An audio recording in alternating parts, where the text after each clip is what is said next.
पता नहीं है उधर बाद में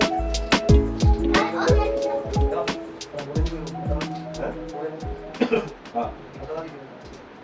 ये तो आने तो कब बता अरे मैं बैठ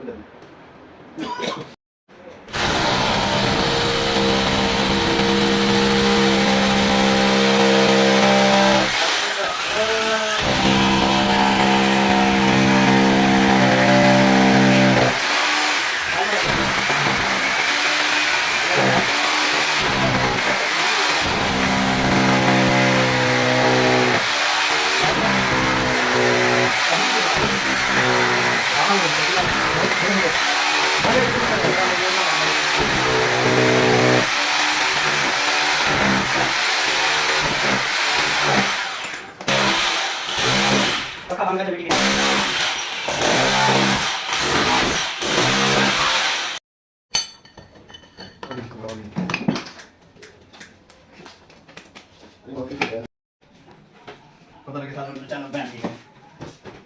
ज़्यादा शार्ट के ना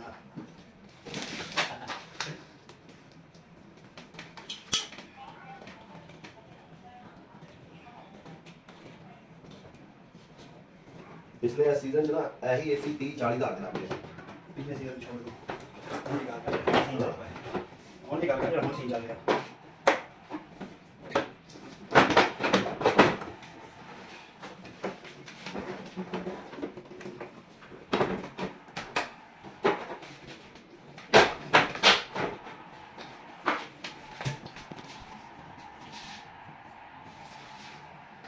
Anyway.